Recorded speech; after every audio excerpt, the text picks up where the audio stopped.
gentlemen, welcome to the Good Roads Podcast. This is your bulletin breakdown for June 1st, 2026.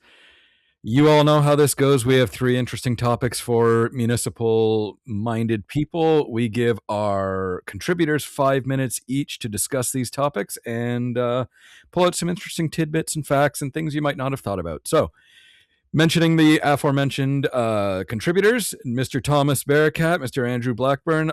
I always ask you guys what you're doing. Today I'm gonna go a little bit different. How are you guys doing? Well, Jordan, summer's here. We're enjoying the weather, getting some good outside time. Yeah. Shorts season. Like I'm wearing shorts right now, just so everybody knows. He asked how you were doing, not what you were wearing. Hey man, I'm just saying, I'm feeling good. I'm feeling free and easy. Yeah, we got to keep that straight. I don't need any HR complaints against me. I don't know, but there's a certain cutoff for me where it's just like I don't want to wear anything other than shorts until let's just say like late September. I am in 100% agreement with that. But speaking of that, I have a little bit of egg on my face, though. After cheering on the Montreal Canadiens last week, they have dropped their last three.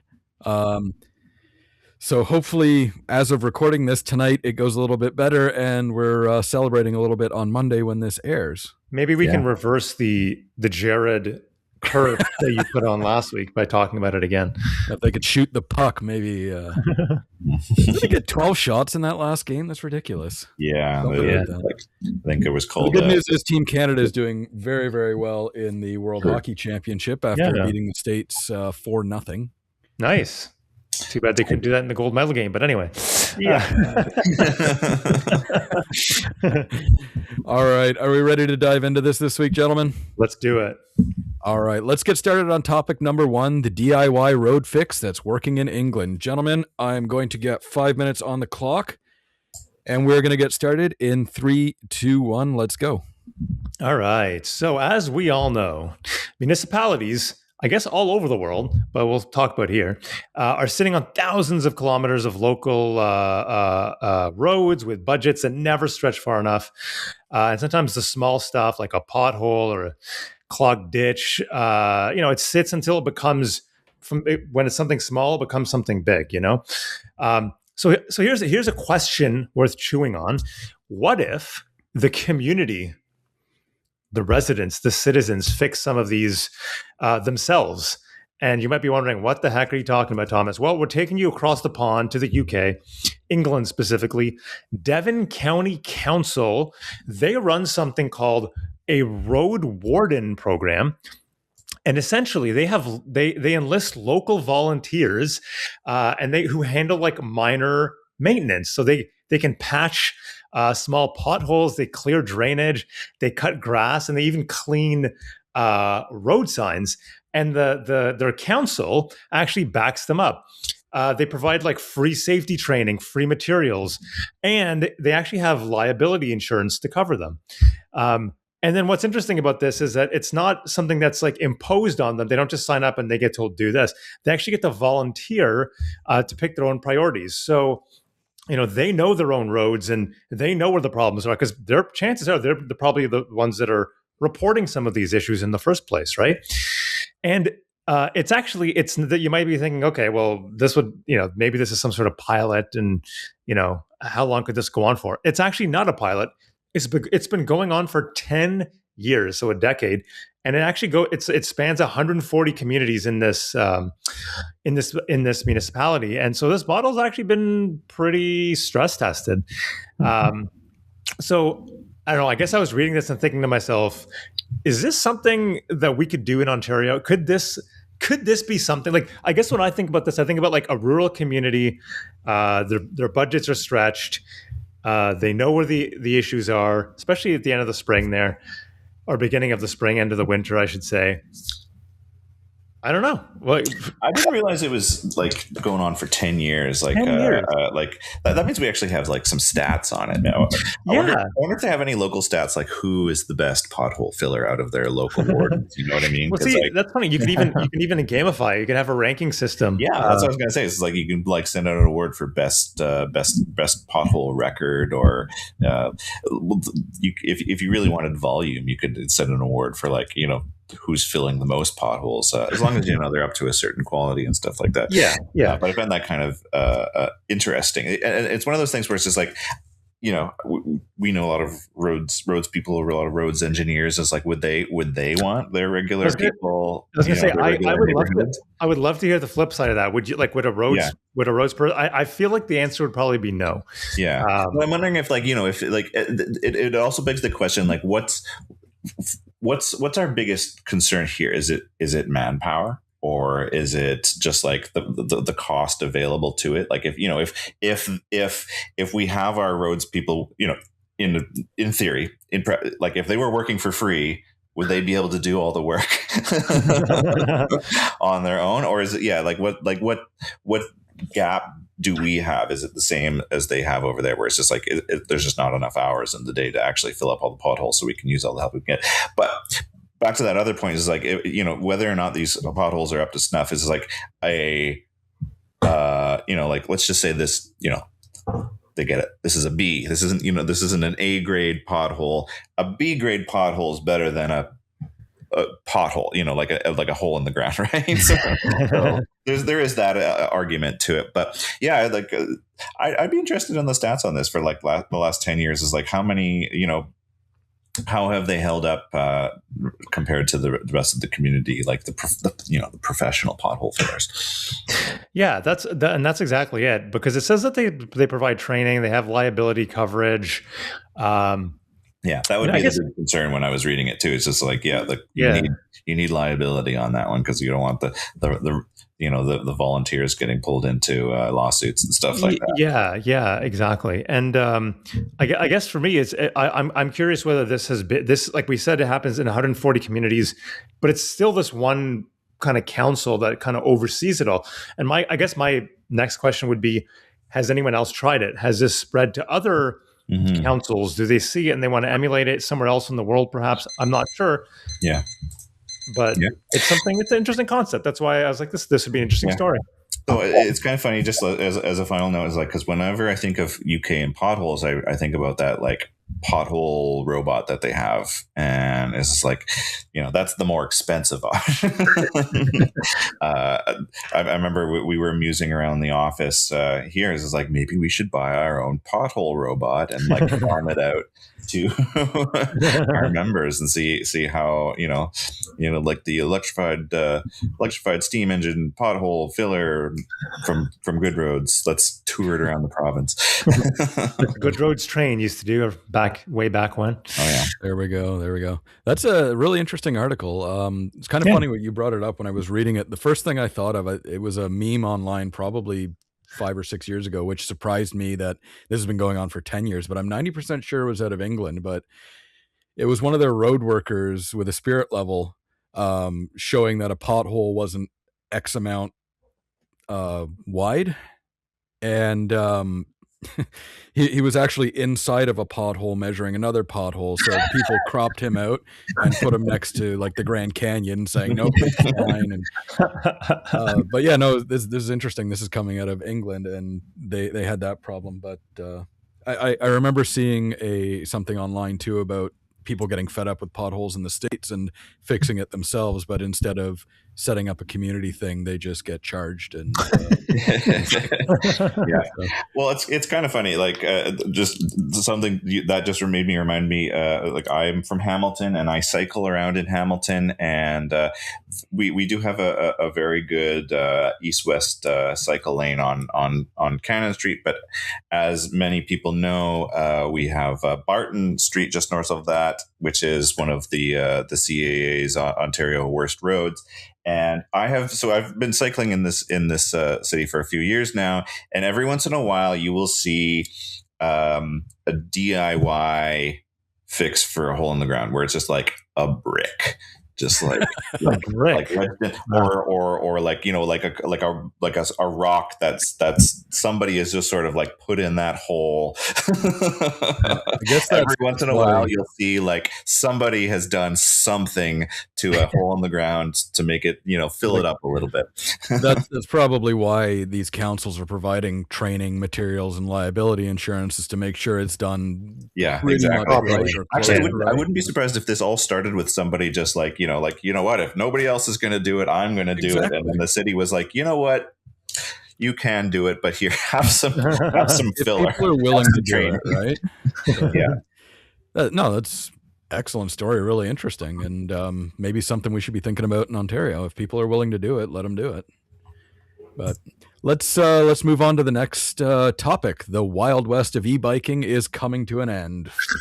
Terrific. Right. Hopefully we get a little bit more clarification on the rules and whatnot. 5 minutes on the clock, gentlemen. Yeah. Andrew's eager to go in 3, 2, 1. Off to the races. All right. So this has been going on for the last few years, where like it's sort of been a little bit of a Wild West landscape for e-bikes. We at Good Roads, Thomas and I have sat in on a few of these consultations, as the MTO has been working on this over the last couple of years, and now it's finally coming into play. So yes, e-bikes are everywhere now, and they are, you know, there's not one size fits all. They're all over the place in terms of size and power and speed and safety requirements, because there's been no regulations on this, and it's sort of like a new big thing. So we've sort of been, the municipalities on the large have been waiting for MTO to develop this framework. So now they're proposing a 2-class system to categorize e-bikes by weight and power, which is probably the simplest way we can do it, because there's a lot of different categories that we were looking at along the way. But they want to make it as easy as possible for municipalities to regulate where each type can ride, because there's moped style bikes that some of them are so powerful that they're saying that they should require insurance and a motorcycle license. Yeah, because they're basically like motorcycles.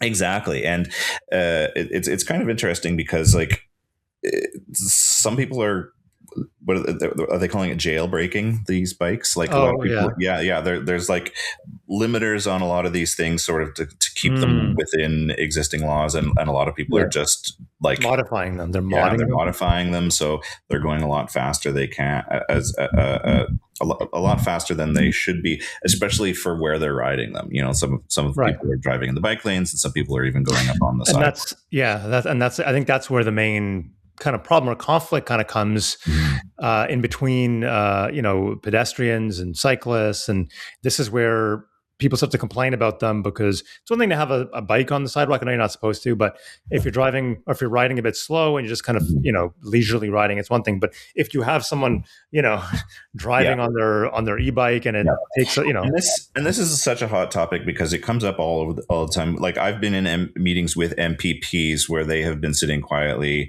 listening to our topic. And then when we've finished, they're going like, yeah, but what about e-bikes? Right. Which is like sort of not within the Good Roads a mandate, even though we have like weighed in from the municipal perspective. So I'll be very interested to see how this plays out, because really like what this does is sort of gives a framework for enforcement. Yeah, exactly. So I'll be very interested to see how what that actually looks like. And I was going to say, Andrew, just building off something you had just said a few moments ago, whenever we've been consulted on this or asked about this, we've kind of been saying we want the definitions to give as much flexibility to municipalities to be able to enforce these different types of bikes, essentially, right? Because there's different landscapes and different types of infrastructure. It's like not everybody is Toronto. Not everybody has separated bike lanes and everything like that. So you want to be able to. So the more a municipality has an ability to regulate it or to enforce it, and to kind of have just the flexibility. That's kind of what we've been bringing forward to all these consultations. And this is, interestingly enough, this actually goes back like almost 5 years now. Like I remember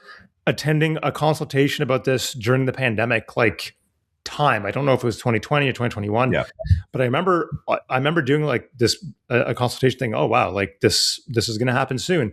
Here we are, 2026. I think it's finally happening. Better to get it right, I guess, than to so be wrong. Yeah. But. So again, like I was saying, it's like I'd be very interested to see how this plays out. I can see it sort of starting out blitz style, kind of like how police have been doing it for that. But because like I can't imagine there's going to be a lot of people on police forces that really like know the difference between these things, because I think the tricky part for enforcement is like hard, like, you know, we've created this framework for you know, two different classes, but like how are you going to catch those guys who have broken it? Like how, like when you're like practically, if you're a guy, a cop on the street, you're like, oh yeah, your car is going, your bike is going way faster than it should be going, you know, it's that kind of thing. But yeah, like it's kind of interesting because it's like they were legalized in 2009. 2000 and I moved to Toronto in 2014, and I remember this is where I'll go off on a little bit, and I'll generalize. Like I'm just trying to figure out who's going to be affected the most about this, because I've always sort of considered there's like three kind of classes for your e-bike riders. That 2014 cohort was mostly like guys with DUIs, and it was like driving in like, you know, like scooters, like as big as you possibly can, without actually becoming an actual motorcycle. Right. And then Uber Eats came in like 2015, I think it was, and then the gig worker took over, and then you have this whole class of people, and they're driving so many of them, different kinds of bikes. And then like the pandemic hit, and then everybody was looking for different alternatives, and that's, you know, that's the you know, the cyclist that's coming an e-bike hobbyist, and there's this growing cohort of people who are looking for alternative cars. You know, that's sort of the aim, I think, of the industry now that these things have become mass produced. So I think like that's probably the cohort that's affected the least, because they're just mostly bike style e-bikes. But it's like, is this going to be a crack? I think a lot of people are hoping this is going to be a crackdown on the gig workers. And hopefully it's not affecting so much those guys with DUIs who just need to get around. But like I said, some of them are in the bigger bike categories, like a lot of those guys with like Bluetooth speakers pumping out the jams, and it's like, should you be in the bike lane? Probably not. But anyway, we'll leave it to the cops to figure that out. Yeah, we'll leave it there for today, and let's move on to our final article of the day: roads to repair or to expand. That is the question, gentlemen. We've got 5 minutes on the clock, and let's begin in 3, 2, 1. Let's go.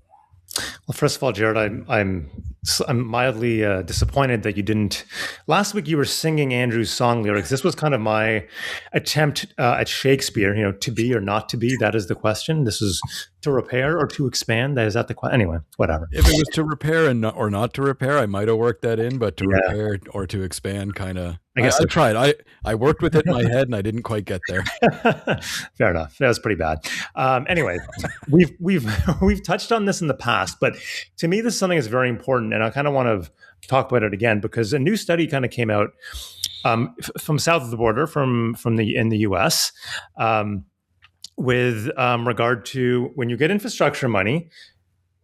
Do you repair your roads or your existing infrastructure? We'll just say infrastructure generally, but we can talk about roads. Or do you expand, add another lane, build a new highway, build something fancy so you can cut a ribbon?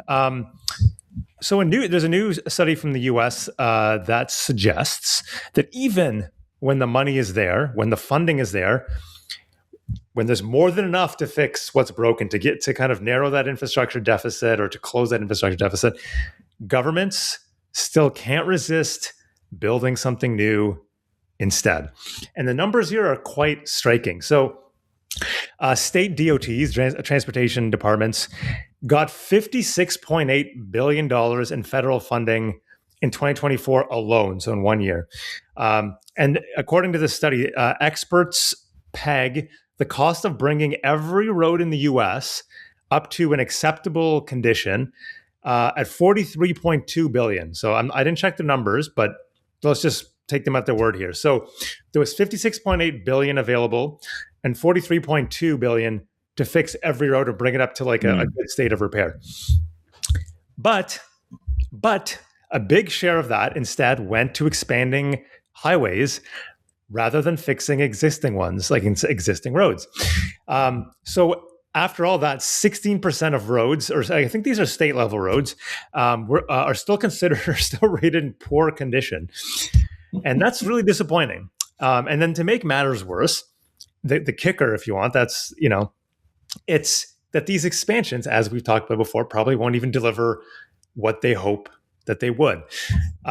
Induced demand, we talked about it. You widen the road, drivers fill in, new lanes, blah, blah. We talked about this last week, I think, or 2 weeks ago. Yeah. But basically, you're wasting money. You're on new projects. You're not fixing what's already broken. You're saddling your taxpayers with future maintenance costs, and you can't already fix what you already have. And then the cherry on top is that it doesn't even have the intended effect, which is to reduce congestion. Yeah. And we've talked about this before, where it's just like, if you actually allotted the money to fix the roads, it's almost kind of baffling, like considering the scenario where we have here. It's just like, wait a minute, they're actually giving the states enough money to do this. Is like, oh, that's the first fantasy. The second is that they're actually squandering it. But we covered this a lot, where it's just like the economics of it are like, if you actually allotted it, if you actually did the work to fix the roads, it would be better for your economy. It would produce more jobs, and it would just like boost all of your community. So it's like there's so many different effects that it would have had if they just wanted to fix the crumbling infrastructures that they had, instead of just like continue to completely overbuild their entire transportation system. And I know it's just like, this is a very American program, and it's like, we're pretty much the same up here. Like, yeah, we are. United States is not the only one doing this. So we have the exact same scenario, except we're just not actually getting the funding from on high to actually to do it. So. Yeah, and that's a good point. And it's like it's you have to wonder sometimes. Like, I think there was an article that we had. I can't remember if we shared it, but I think we might have shared it in worth the read, where it's like there's like this road building lobbyists in a sense, and they're kind of helping influence things behind the scenes. This was also an American article. I don't think it was based, or was for Canada, but you have to also wonder how much of that kind of goes to like do these companies make a little bit more money expanding roads rather than maintaining them? I'm not. Well, that's the thing. It's like, what is the economic angle for constantly building new roads? Like, it's like there's the political angle where it's just like, oh, it's always a better thing to be like, oh, here's a brand spanking new highway. But the industry is usually behind the government decisions. They're very, very happy to do this. Is it just like, that's a really good question. It's like, wouldn't they stand to benefit more from just like spending, or well, no, I guess it makes a little bit of sense when you think about it. It's like, okay, more roads means more repairs. It's like, it's just sort of generating more and more and more work for them. So they're busy enough as it is, I guess. Yeah. All right. Just for you, Thomas. To repair or to expand? That was the question. Oh, God. Should have started it off like that, eh? I take it back. Oh, God. Excellent answer to that question, gentlemen. Great discussion. Let's move on to our next session. We usually do something fun here. I think we've got a little bit of a rant this week. Yeah, Jared. You're right. You know what? We haven't done. I don't think we've done a rant in a couple of weeks now. Not since FIFA. Not since FIFA. So it's been a few weeks. So let's have some fun with a rant. And on this podcast, on this kind of this category or this segment of it, we've talked about Canadiana in the past. We've ranted in the past. I was thinking about what would be interesting to talk about this week. Just that I think every single person listening to this could probably relate to, and it's pretty rare that you get something like this. But a lot of you will, and you guys have to keep it civil. But a lot of our listeners will know, or may have heard, that Tim Hortons announced this week that they are going to stop relying on temporary foreign workers, and they're going to start hiring locally because the youth unemployment rate is incredibly high. Now, I'll be honest, I have not seen. I'm trying to think. I'm just all the times I go to Tim Hortons. I do go during the day, so maybe that's why. Maybe you guys can let me know if you had the same thing. But I don't really see like teens or younger kind of kids working there anymore. I'd say when I was a bit younger, when I was in a teenager, people would be working there. People who work there. It'd kind of be like a common, almost like a rite of passage. Someone who worked at McDonald's. Someone who worked at Tim Hortons, but you don't really see that anymore. And a lot of people will say, well, that's because the temporary foreign worker program. Again, we talked about corporations and lobbying. Corporations like Tim Hortons have been lobbying, I guess, to kind of keep this flow of Tim Hortons is well known as one of like the biggest abusers of this program, right? And this program, like, I guess when it first was devised, I don't know if there was maybe some legitimate labor force shortages in certain sectors. It's definitely been abused by corporations such as Tim Hortons, who would rather probably hire somebody. They can make them work for cheaper, and it's not just Tim Hortons. A lot of bigger corporations have been doing this, and it's disappointing. And because we talk about being proud to be Canadian, and even though Tim Hortons is, I don't know how Canadian they really are anymore, but it's one of those national identities.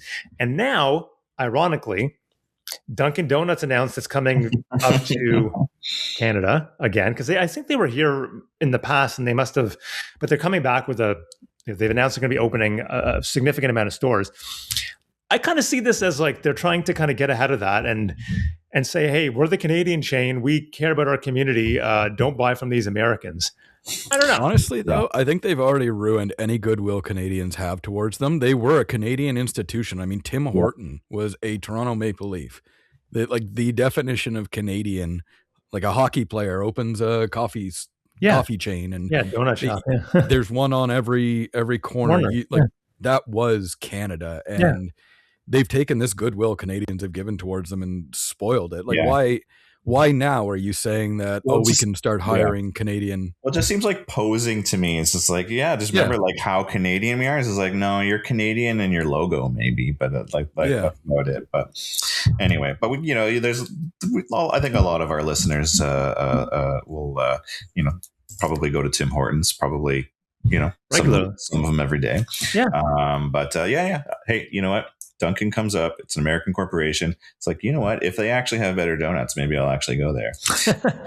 Tim Hortons donuts have gotten very, very sad. Does Dunkin' bake theirs in-house? That I have no idea how they're going to situate. Yeah, because Tim Hortons used to bake. They used to have like actual bakers. Yep. That would get their start at Tim Hortons, right? And then now it's just everything's just from some. Well, some of those Tim Hortons bakers have actually opened up donut shops in your local neighborhoods. There's one in Hamilton called Granddad's Donuts. So if anybody comes through Hamilton, go to Granddad's Donuts. They are very like historically Tim Hortons period accurate donuts, like your honey dips and your the long walnut one and the cherry log, and they got it all. It's like, and it's one of those Tim Hortons bakers. I always hear about these little stories of like, it's a former Tim Hortons baker. He's opened up a real bakery, and this is one of them. Interesting, but it is disappointing, and it's not just Tim Hortons.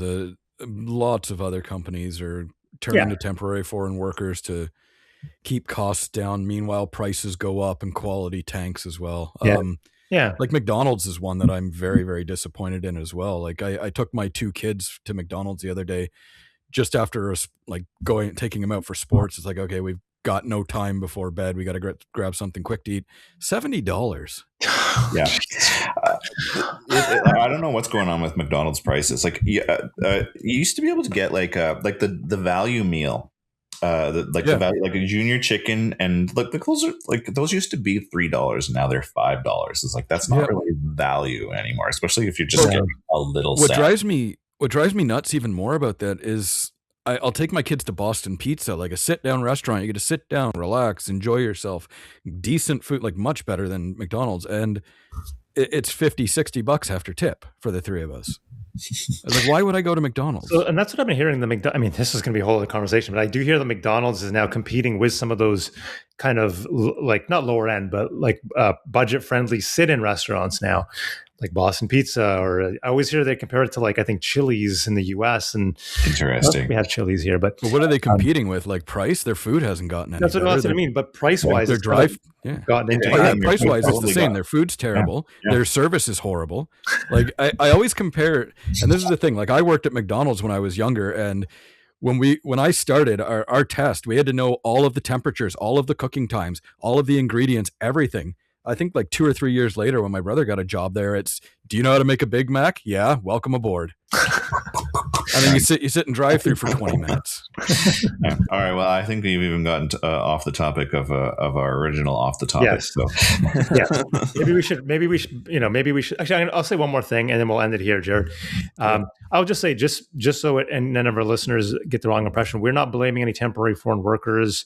No, a lot of them come here for a better life, and they're being exploited. So this has nothing to do with people coming and quote unquote taking our job. Like that's not what we're saying at all. We actually would want to see people not be abused by a system that takes advantage of them. So that's the other side of it. Yeah, this rant is about the organizations taking advantage of people who A, don't know better, and B, are trying to get a better life like everybody else. Yeah, exactly. Not about the people themselves. I don't blame them at all. Yeah, exactly. Anyway, let's wrap that up for the week, gentlemen. People out there, Road Safety School is back on. Check the website, goodroads.ca/road safety school. We got a lot of, I think we have 4 excellent topics for that. It was very, very well attended last year, and we have a lot of people asking about it. So get your registrations in quickly this summer before they fill up and you lose your spot. Other than that, Snow School comes up in September. I talked with the instructors at Snow School, and I asked them when the best time is to plan your winter, and it's right after the last winter. We are right after the last winter. Now is the time to plan next winter, because winter doesn't wait. Winter doesn't give you a timeline, and you can run out of salt and sand, and your plans can go cattywampus very, very quickly if you do not plan properly. So check those out, goodroads.ca/road safety school, goodroads.ca/education. Look for Snow School in there. And until next time, everybody, take it easy.